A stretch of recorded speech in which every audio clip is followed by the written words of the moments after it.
It is time. Boys, am I pumped?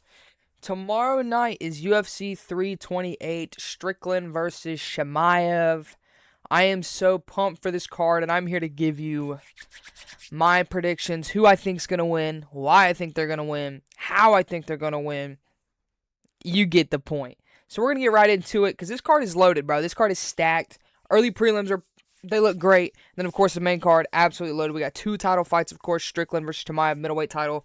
And then we got Joshua Van defending his flyweight title versus Tatsuro Taira. Brother, it looks good, and I can't wait. I can't wait for tomorrow. As soon as I get off of work, I am putting on the UFC, and my eyes are not leaving the television. Let's get right into it. First fight, flyweight division. Clayton Carpenter versus Jose Ochoa. Now, the notes. As expected, as per usual. That's short for usual. I'm just using slang here, guys. Let's get into it. Clayton Carpenter. He's a very well-rounded fighter. He's solid everywhere. He's not like really good everywhere, but he's solid everywhere, you know? There's not one place I think he sticks out. But there's one place that sticks out of him not being too good at. And I believe it's his submission defense. He struggles a little bit on the ground, defending himself on the ground, especially to submissions. But I don't think that's going to be a problem with a guy like Jose Ochoa, who is a boxer and is looking to strike. That being said, I could see both guys winning this fight. I think it's a fun fight. I think it's a close fight. I think if Jose Ochoa wins, it'll be a finish, a TKO finish. But I'm picking Clayton Carpenter to get this done by decision. I think he's going to rely on that grappling and that wrestling that he's good at as well to get himself a decision. He's going to strike for a little bit, but if he starts getting tagged up, feels uncomfortable, he always has that outlet to take it to the ground and start the grappling. And I feel that's what he's going to do to get the victory here over Jose Ochoa. So give me Clayton Carpenter, decision win over Jose. Let's move on. Oh, clicked the wrong screen. There we go.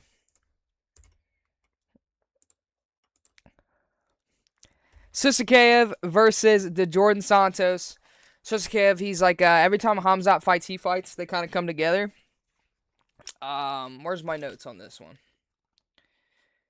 Here we go. Chimaev, he's very entertaining. He's a striker.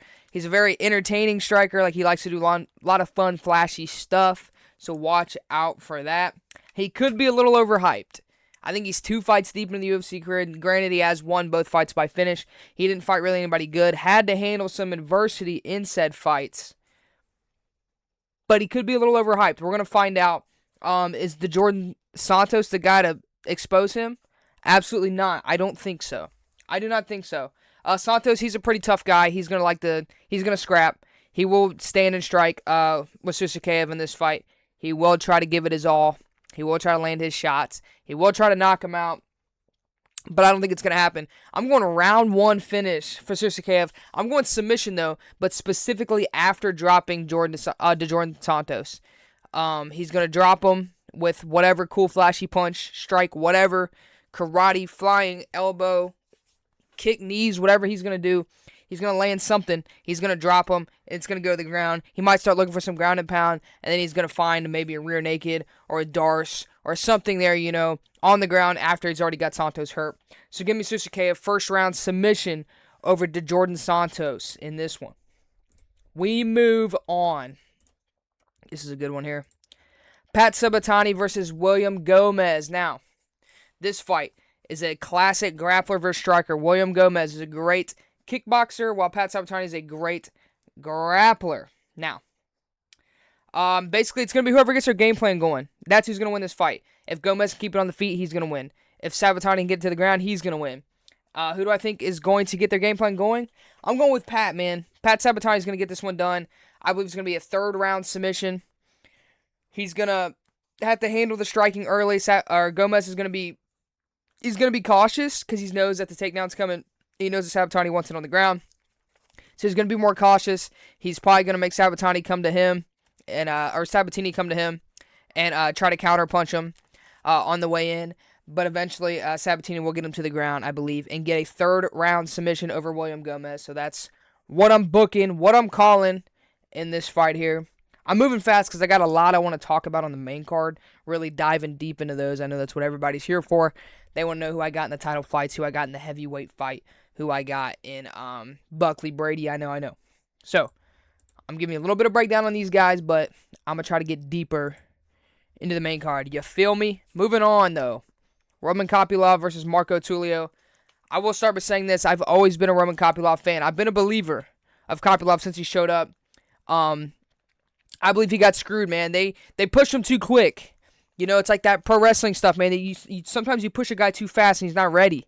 Roman Kopylov wasn't ready, bro. They tried to give him, he took that Fluffy Hernandez fight. That was bad. The Paulo Costa fight, the Gregor Rodriguez fight. Like, he wasn't ready.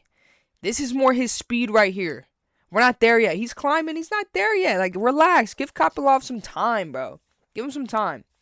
About him, though, great kickboxer. We know this. He's a great kickboxer. He's super fun, flashy guy. He's technical, too. He's a guy, a lot of times you see these guys with technique, they don't have the power to back it up. He's got both. So he'll land some technical combos, and they're all going to hurt, and they might knock you out. So he's a very good striker when it comes to that point. Marco Tulio, a lot of the same. He's going to strike as well. This fight's going to be very entertaining, very fun kickboxing match on the feet. What I think the difference is, I believe Kopylov, he's more technical than Marco Tulio, and he can handle pressure better. Tulio does not like the pressure. Therefore, I think Roman Kopylov will get this one done. I don't think he'll finish him. I do believe it'll be a Roman Kopylov decision, but I believe it'll be a fun one. It'll be a fun kickboxing match. And I said, like, that pressure that he'll put on Tulio, that's what's going to be the difference maker. Tulio's not going to like that. That's what's kind of got to weigh the scorecards in the favor of Roman Kopylov. So give me a Kopylov decision over Marco Tulio in a very fun kickboxing fight. Do not miss this one. This is on the early prelims, so make sure you watch this one because this one's going to be fun. I think it's the headliner of the early prelims. Oh, yeah. See, and that being said, though, that fight being the headliner of the early prelims, that's how you know this card's stacked, bro. You could put this on a main card of a fight night. So, hey, let's move on. Prelims, or other side of the prelims. Here we go.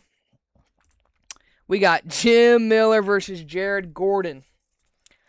Basically, Jim Miller, he's a legend. He's fought UFC 100, 200, 300, all hundreds. He's been on the card. Jim Miller's been fighting forever. But basically, he's outdated. He's old. He's gonna look to grapple for sure. He's a grappler. And he kind of wild punches on the feet, not a technical striker. But basically, bro, he's outdated. He's been patched. They've put in UFC patch updates. Bro's been patched out the game. I'm just gonna keep it real. Bro's been patched out the game. He just can't hang no more. You know what I'm saying? Old man cannot hang no more against Jared Gordon. Jared Gordon's a great boxer. He's looked good on the feet lately. We all know him for that fight that he had with Paddy Pimblett that he totally won, and they robbed him over. That's when we all should have started knowing that Paddy was overrated when he lost that fight, or should have lost that fight. But you know what I'm saying. Like I said, Miller, not the best striker. He's old. He's at the end of the line. He's been outdated. He's been patched. You know, he's playing on the wrong server. This is not skill-based matchmaking. He should be fighting lower down. I believe Jared Gordon's gonna get this one done. What round did I say? Let me find this. Round 2. Give me a Jared Gordon round 2 KO TKO over Jim Miller. Like I said, he's the better boxer. He's a technical boxer. Miller's getting old. He's still got some pop every now and then. Like, I think he dropped Bobby Green a couple times in that fight at UFC 300. But other than that, man, I'm not picking Jim Miller. Jared Gordon, second round finish KO TKO over Jim Miller. That's what we're going with to start the prelims, not the early ones, the late ones. Next one, Grant Dawson, Mateus Rebecki. This fight, two total opposites. Let me tell you why. Grant Dawson is incredibly boring. Mateus Rebecki, not incredibly boring. Grant Dawson, he's a wrestler. He's looking to take you down, smother you on the ground, and lay some ground and pound every now and then. Get out of there with an old Dawson decision. Mateus Rebecki, he might be allergic to decisions. Like, if he got it, he hates them. He does not like decision. If he has one, it's going to be an absolute war. He has a win over Maitzebek Oralbai. That is aging incredibly. But the difference is, Mateus Rebecki, he's a striker first. He's looking to land bombs. He's looking to knock you out. He's looking to finish you. He's looking to get bloody. He's looking to get nasty. He's looking to get freaky in there. You know what I'm saying? Grant Dawson is not. He's quite the opposite. Dude's striking is god-awful. His horrible striking. His chin has been pretty suspect lately as well. He's a one-trick pony. He's looking to take you down. And like I said, smother you on the ground. Get that decision. Maybe a little bit of ground and pound here and there. And Rebecki's no slouch on the ground. It's not like just because he's a striker, he can easily get taken down. Absolutely not. I don't think Grant Dawson can survive that long. to get a said smother grapple decision. So I'm taking a Mateusz Rebecki round 2 knockout TKO over Grant Dawson. I like to say he's the better striker. Dawson's a horrible striker. He's got a bad chin. He can wrestle. He's a good wrestler, but like I said, I don't think Rebecki's going to let him wrestle him for that long. He's going to find his shots. He might even catch him on the way in with some stuff. Defend some shots on the breakaway, on the push away. Maybe land some elbows, land some big overhands, whatever. Land some shots to do some damage to Dawson. Eventually put him away. Mateusz Rebecki round 2 KO TKO over Grant Dawson is what I'm picking. I'm pretty sure that's on my parlay. I do got a parlay. I believe it's a 7-leg parlay. I do believe it. I believe that's one of the fights I have on there. Did I have any early prelim guys? I think Susher Kayev's on mine too. You know what? I'm going to let you guys in on the parlay when I get to those fights. Next up, Joel Alvarez. Ooh, I forgot about this one. This is a good fight. I got to read the notes I took on this one because this is a good fight. Joel Alvarez versus Yaroslav Amosov. This one, banger, dude. This is going to be a fun fight. Alvarez is a finisher. He's great in the clinch, and he makes his money on the ground. Dude is looking to finish on the ground. He's good at submissions. He's going to throw up a lot of submissions regardless. But like I said, he's dangerous in the clinch. Look for some nice elbows and uppercuts and knees and everything in the clinch as well. Amosov is a great grappler. But here's the thing. Look at his record. 29-1. Like, bro, that's a crazy good record. It is. I think he's getting glazed a lot lately. They've been glazing. They've been riding. They've been bouncing on it. They've been doing tricks lately on the Amosov skill. They've been doing a lot of tricks on it lately. He came from Bellator. I'm sure he is submitting guys in Bellator. I'm sure he is taking them down and smother them on the ground. It's Bellator. If you watch this channel, you know I don't pick Bellator fighters, bro. Give me Joel Alvarez. End that hype train. End the glaze. Clean it up when you're done. Because Joel Alvarez, he's not cucking this one. He's finishing both of y'all. Anybody involved with the Amosov glaze, you're done. Alvarez is ruining in that right now. Give me a Joel Alvarez 3rd round KO TKO, bro. I can see it. Amosov is going to be looking to grapple. He's going to get his takedowns at some point. He's going to get them regardless. It's going to happen. Alvarez is going to throw up some submissions on the ground. He's going to be tricky on the ground. 3rd round comes around. Amosov's a little bit tired because he's been shooting them takedowns. He's going to frame. Boom. Right here. Boom. He's framing on that takedown. Stands him up. Boom. Big knee to the face. Boom. Big elbow. Oh, my God. Amosov's hurt. He just got rocked. Down on the ground. Ground and pound. Finish it out. Joel Alvarez. 3rd round. KO TKO. I'm taking it, man. I'll be damned I pick a Bellator fighter. I said I would never do it, and then I did it one time. It was Chris Duncan, and he fought like absolute garbage against Renato Moicano. So, never happening again. Joel Alvarez, round 3 KO TKO. That is not on my parlay, but still. That's easy. Not easy. I'm actually very nervous about that one. But you know what is easy? This fight right here. Atiba Gautier versus Ozzy Diaz, bro. I don't know how many can layup, smoker, lamb to slaughter, jobber fights we can have for Gautier, bro. He's like 5 fights deep. He's fought total bums. His whole UFC career so far have been absolute garbage can fighters that he's fighting. About him though, he's one-dimensional. He's very one-dimensional. He's a power puncher. Dude hits like an absolute freight train. Not like a super technical striker. He's not looking to grapple. He's not looking to wrestle. He's looking to knock you out with a big punch. He showed that in his last fight. I cannot remember the dude that he fought. He dropped the dude like 20 times, but the dude would not get knocked out. So he showed that Gautier, that's kind of all he had was, I'm going to keep trying to knock you out. So that's what he's looking to do here against Ozzy Diaz, who's a big step down from Gautier's last fight. I don't know why they did that. So yeah, this one is on my parlay just because it's super easy. So it'll probably win me like $4 maybe, but whatever. Give me a Atiba Gautier 1st round knockout TKO over Ozzy Diaz. I think this one's pretty locked, pretty simple. Diaz, man, there's not much about him. He's a jobber. He's enhancement talent here. He's a feeder, lamb to slaughter, whatever you want to call it. This is a star builder fight. The UFC knows Gautier is entertaining. They know he can knock people out. So they need someone to go get in there and get knocked out. That's where old Ozzy Diaz steps in. Thank you, brother. Play your role right. You might get paid. Not good money, though. Atiba Gautier, first round knockout TKO over Ozzy Diaz. Pretty easy. And then we're to the main card. And on the main card, we start with the Battle of the Unks. We got King Bobby Green versus Jeremy Stephens. Look at them records. King Green, 34, 17, and 1, and 1 no contest. Jeremy Stephens, 29 and 22. Oh? Dude has been around forever. You win some, you lose some type of dude. Oh my. Yeah, we all know Jeremy Stephens is. We know the kind of hardest hitting 145 right here. This guy TKOs people. When I knock people out, they don't move. You know, we know him. Who the fuck is that guy?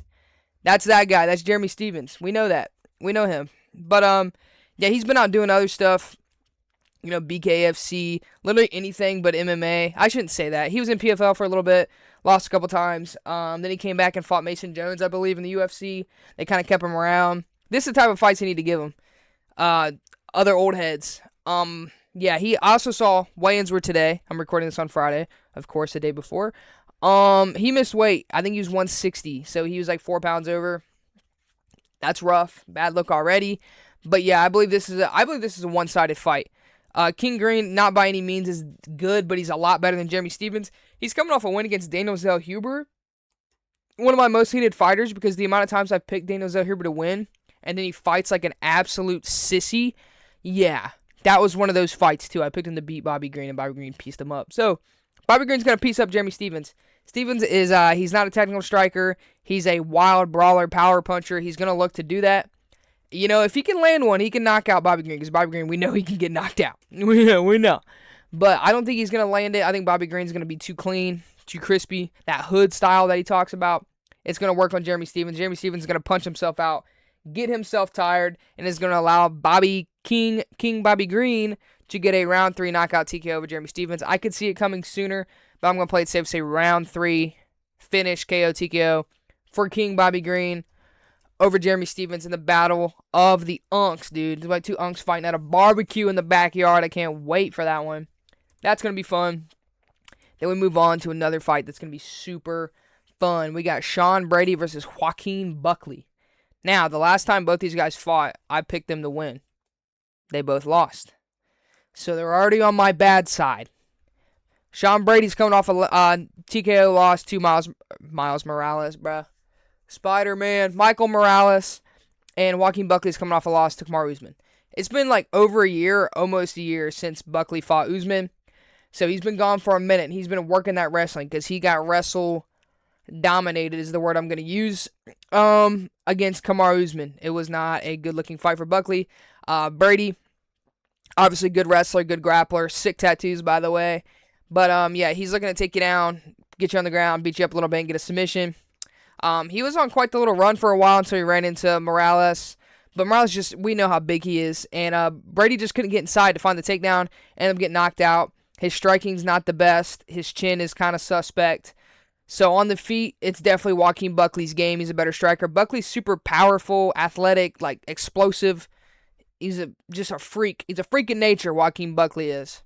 You know? If he was a short white slot receiver in the NFL, I would say he's crafty, sneaky fast, plays ball the right way, team player type of guy. But this is UFC, so he's an explosive, athletic freak. And I believe that's going to pose problems for Sean Brady. Brady obviously is going to, like I say, he's going to look to take this down, look to get this to the ground. Buckley has shown that he struggled in the wrestling before, but he's been working on it this whole time he's been gone. He's been gone for like a year, like I said. He's been working on that wrestling. He's even been working with Kamaru Usman. So I believe Buckley has more outlets to victory than Sean Brady. Like I said, on the feet, it's Buckley's game. Buckley's not like an incredible, crazy striker, but he's better than Sean Brady. Let's not forget, Sean Brady got finished by Bilal Muhammad. I'll never forget that. He got TKO'd by Bilal Muhammad, brother. He's going to remember that. Remember the name. Remember that fight. Disgusting, Sean Brady. Anyway. But this is how I see it going down. I see Buckley getting the finish, round 2, knockout TKO over Sean Brady. He's going to defend the shot and get the finish. I literally could see, literally kind of like what I talked about with Joel Alvarez and Armasov, defending that shot, boom, and then landing some big elbow, some big shot in the clinch or whatever, off of the shot. Down goes Brady. laying some ground and pound, gets the finish. Joaquin Buckley, round 2 knockout TKO over Sean Brady is what I'm picking. That's in my parlay, by the way. Yes, sir, that's in there. So we got what? We got Buckley over Brady. We got Chimaev over Santos. And then we got Gautier over Diaz. And then I said, yeah, I got 3 more, and it's the next 3 fights. So, yeah, we're good. You guys can keep up with the parlay. You guys are in on it with me. I only bet like $10. Relax. I'm not a gambling addict. But that $10 could win me like $300-something. Have I ever had a full parlay hit? Never. But tomorrow's the day. I can feel it. Let's move on to the heavyweights. Alexander Volkov versus Waldo Cortez Acosta. Old guard versus new guard right here. New guard Costa. Old guard Volkov. Volkov. I mean, do I even got to break him down? Bro's huge. Great point kickboxer. Can make you look dumb on the feet. Not that bad on the ground either. His takedown defense is kind of suspect though. But Cortez Acosta I don't think is going to come here to try to take him down. This is an interesting fight, and it's very close. I've been very back and forth on this one. Cortez Acosta, he's very fast and athletic and bouncy for a heavyweight as well, which is going to play in his favor. I'm leaning Waldo. I'm going to go Waldo Cortez Acosta by decision. I think it's going to be mostly on the feet, but when he feels he needs to, he will clinch Volkov and put him up against the cage to kind of steal some rounds. I do believe it will be something that will happen. I believe it'll be close. Like, I can even see this being a split decision, it being so close. But I am going Waldo Cortez Acosta by decision, using his clinch and grappling when needed to get out of danger from Drago Volkov. I believe this could be a number 1 contenders fight. You got to think, we got Aspinall still technically the champ. And then we got at the White House card, we got Ciryl and Alex Pereira. So, the winner of that, Alex Pereira, is going to have to fight Tom Aspinall. Winner of that is going to have to fight, I believe, the winner of this, Volkov and Waldo Cortez Acosta. So, especially if it's Volkov. Volkov deserves a title shot. This dude has been sitting at anywhere from number 1 to number 4 ranked for the past 20 years. I mean, he's been on a good win. I should say, he should be on a good win streak. They said he lost to Ciryl in that fight. He did not. He won that fight, and then they gave him the win over Jailton Almeida, which I thought was hilarious. Because, I mean, Almeida was smothering him on the ground, but wasn't doing anything. So, he should be on a good win streak. I believe that would, if you count the Ciryl win, or the fight should be as a win, whatever, you know what I'm saying. I think it's 6 fights or so. So, Volkov, still going strong at his, whatever age he's at, 37-year-old. 37 years old. Waldo Cortez Acosta, 34, is a little bit older than I thought. But yeah, look at the height here, 6'6" to 6'3". 6'6". I think they're shorting Volkov a couple inches there, bro. He's got more inches. Pause. But he does. There's more inches there. A lot of more inches, I feel. I think he's 6. I almost said a lot more inches. Probably 1. I think he's 6'7", honestly. I think he's 6'7". But, hey. I'm not going to measure the guy. I'm not asking his measurements. Let's move on from this. Let's go. That's on my parlay, by the way. Waldo Cortez Acosta. A little bit nervous, but that's on there. Co-main event, flyweight title fight. Joshua Van defends his newly won flyweight title versus Tatsuro Taira. Cool part about this fight, both these guys born in the 2000s. I'm close to these guys. Bro, 24 and 26. That's sweet. That's dope. That's sick. You know what I'm saying? That's cool. Both these guys born in the 2000s. Young studs going at it. Obviously, Joshua Van beat Alejandro Pantoja to win the belt. And he's been rage baiting, by the way. He's been rage baiting. I think I talked about this before. I might have. I can't remember. But he talked about, he's like, yeah, I believe I won the belt fair and square. I'm the one that caused the fall that made Pantoja dislocate his arm. You would think as a black belt, he'd know how to fall. Brother's got a point. He's got a break fall. Slap the mat on the way down. You know what I'm saying? Land on the hip. Anyway, he's defending his belt against Tatsuro Taira. Joshua Van, we know his style. He's coming to scrap. He's a good boxer. A lot of volume, a lot of output. Does get hit a lot, though. Usually has some solid takedown defense. Tatsuro Taira, incredible grappler. Definitely the better grappler of the two is Tatsuro Taira. He's going to look to take this down and get Van to the ground. But he's not a bad striker. I don't think the striking skill gap is crazy enough for me to favor Joshua Van in this fight, I'm going Tatsuro Taira. And new. Japan is getting a champion. They've never had a champion. They're like 0-7 in championship fights. And you're telling me to make it 0-8, Joshua Van's going to win? Get that out of here, brother. I'm not picking Joshua Van. I think Joshua Van loses this fight. I think he loses to Pantoja. I think he loses to Manel Kape. I think he loses to my boy Horiguchi. You know what I'm saying, bro? I don't think Joshua Van's that good. I don't think he's that good. He got good matchups against him to a title shot. He got to beat Brandon Royval. He got to beat another striker, bro. You give him a grappler like Tatsuro Taira, he's done. Give me a Tatsuro Taira. What did I pick? Round 3 submission for Tatsuro Taira over Joshua Van. I could even see it like a round 2. I could see it a little bit sooner, but I'm going to be nice to the champ and give it to Tatsuro Taira round 3 instead. And new, Japan is getting a champion, and his name is Tatsuro Taira. Flyweight champion is what I'm betting on. Dana White said, he goes, hey, if this kid can win this too, we might go back to Japan. So he's got a lot on the line here, and I don't think he's going to fold under this pressure. I think he's going to fold under the pressure. Tatsuro Taira is going to get it done. 3rd round submission over Joshua Van to become the new UFC undisputed flyweight champion of the world, Tatsuro Taira. That's what we're going to hear. That was good, wasn't it? Let's move on. Main event. The reason we're all here. That's on my parlay too, by the way. Tatsuro Taira over Joshua Van. The reason we're here. Main event. Undefeated. Terrifying. Monster.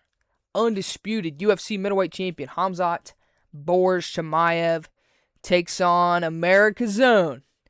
Insert Eagle Screech. Sean Strickland. Brother, this fight is there's so much tension, so much heat, so much animosity, and so if you saw the press conference, these guys are going crazy back and forth saying whatever. Khamzat, I think, said Allah Akbar at one point. Everybody started like, you know what I'm saying? It's gonna be, dude, I don't even know. I don't want to talk about the fight itself first. Let's just talk about these two in general. They used to train together. They claim to beat each other up in sparring. Classic. I beat him up, he beat me up. Whatever. Khamzat released a video of them sparring. Literally like nothing was happening in the sparring. It looked like flow sparring. And Sean Strickland even said it was like, yeah, that was like a warm-up round. So that wasn't really like, it wasn't what I was expecting. I was like, oh, okay. Thanks, Khamzat, for you guys are like hitting mitts together. But whatever. Now, the matchup itself. Khamzat, we know what he's coming for. He's crazy dominant. He's going to come at you hot. He's going to bully. He's going to take you down. He's going to look to finish you early. Look what he did to Robert Whittaker. Ripped the dude's face. Ripped his jaw off his face. I don't think people talk about that enough, even when it did happen. He squeezed Robert Whittaker so hard, his jaw broke.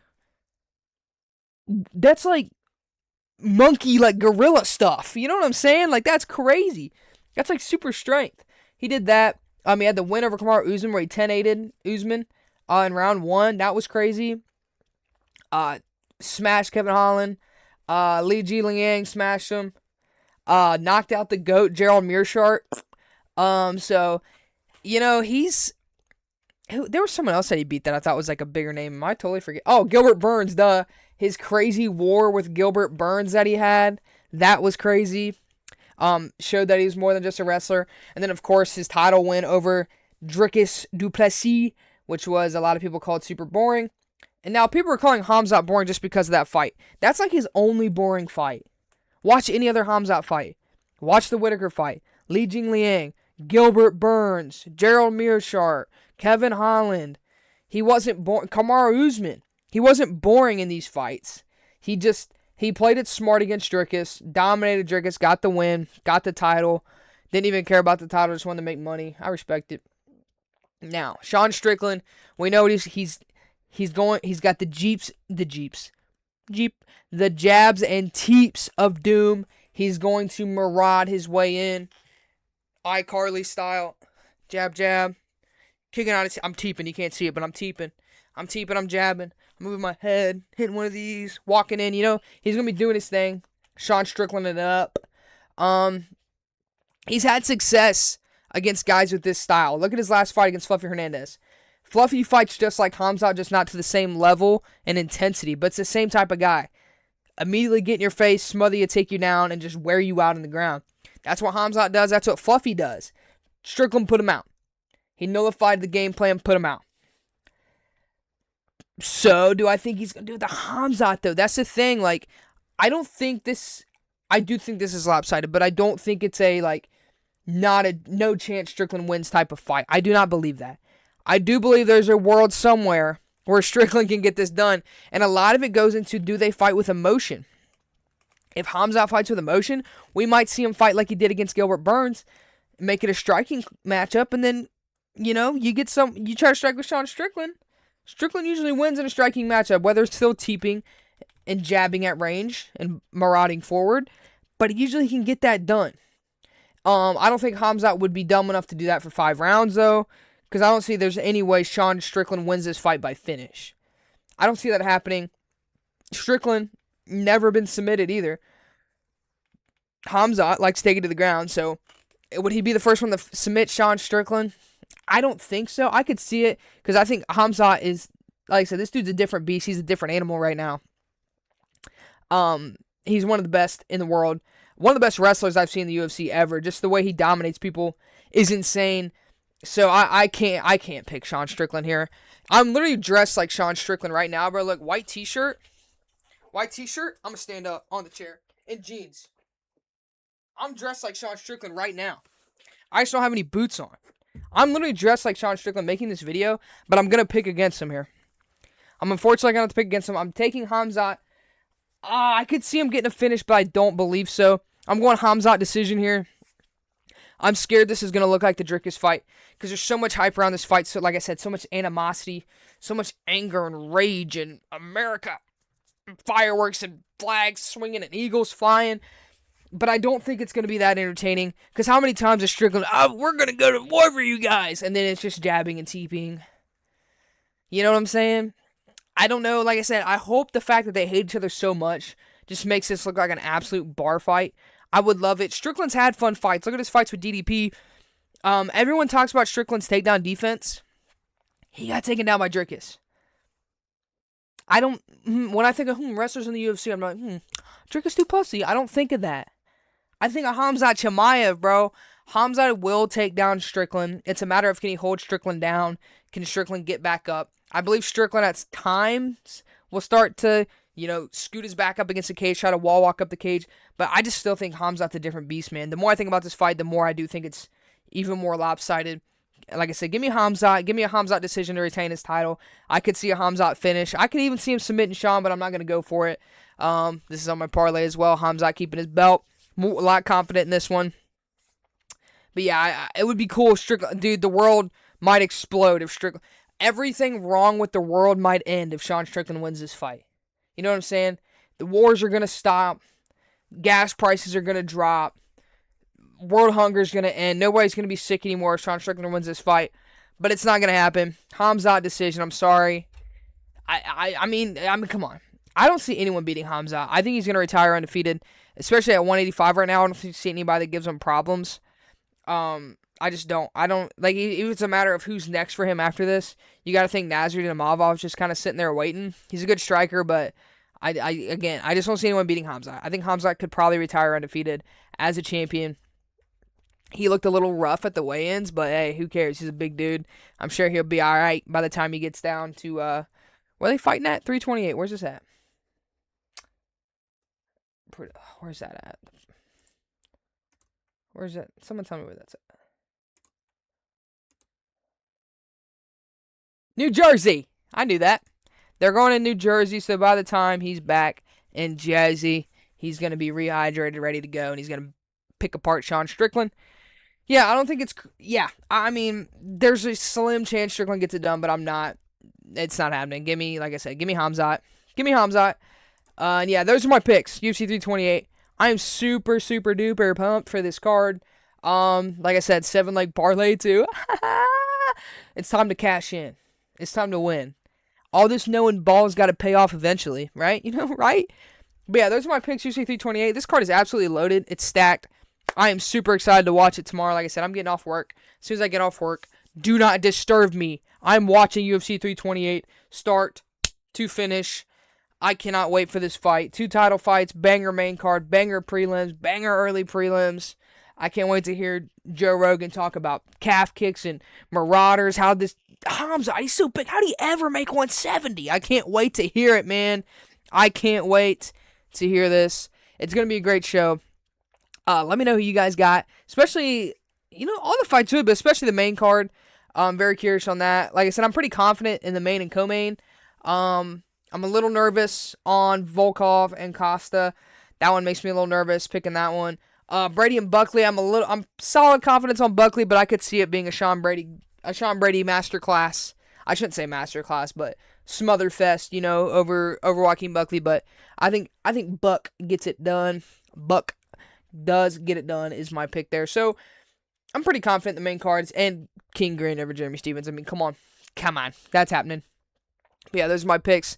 Let me know who you guys got. I can't wait to watch this show. My next video will be the recap of this show, of course. Big thing too. I'm thinking about. I mean, it's gonna happen. Want to do fun little interviews with some fighters from Ohio. You guys know I'm from Ohio, and I like to kind of showcase the guys from Ohio, whether they're amateurs or pros. I've been talking about the pros lately. I got a lot of amateur guys that I would love to interview on here, and I want to do some fun stuff. Not the basic, what got you in the fight? What kind of fighter are you? What's your favorite walkout song? I'm not asking that, bro. We're taking it back to middle school. We're going to play some games. I'm not talking 21 questions. Nobody's got to take their pants off here. We're going to play like some Never Have I Ever stuff. We're going to play some Would You Rathers. Stuff like that, man. Hit them with some cool Would You Rather questions where they have to pick one. Because if not, I'm going to call them a sissy for not picking one. They're going to have to pick one. It's going to be fun. But I said I got to get to 100 subscribers first. Told you guys I'm on the road to 100. I just shot up a lot. I shot up like 20 subscribers. I'm at 92 right now, bro. That's literally... I need 8 people to subscribe to hit me to 100. Bro, just click the button. Click the button. Get me to 100 subscribers. I'm going to do some fun interviews with a lot of fighters. Pump that stuff out. I'm going to keep making my predictions and my breakdowns. I want to start watching some of my fights. I had 10 amateur fights. I would love to start watching some of those, breaking them down. Win, lose, or draw. There was no draws. There were just wins and losses. But you get the point. I want to start breaking those down, going through the fights, talking what I was thinking, what I was doing, game plan, etc., etc. That'd be fun to do. Do some more story times and stuff. I got a lot of fun ideas I want to do, but main goal is hitting 100 subscribers because that'd be 100 more than I ever thought I had. Never thought I would do this stuff. But hey, I just thought I'd try it one day. It's low-key been working. But that's enough for me. If you guys do want to follow my social medias, Showtime.tv04, of course. The same thing it is here on YouTube. It is on Instagram. You can follow that page. I got it on TikTok as well. If you're curious of following my my personal Instagram, that's I.am_Connor Smith. If you guys want to follow that, I'd appreciate that as well. I'll leave links in the description down here. And yeah, I appreciate you guys watching the video. Make sure you give it a like. Hit that subscribe, man. I only need 8 people. And yeah, comment. What do you think of my predictions? What do you think of my parlay? Am I going to hit? Am I going to be rich? $300 richer? And yeah, let me know who you guys got in the main and co-main. Enjoy UFC 328. And I will see you in the next video. UFC 328 recap and reactions. Let's go.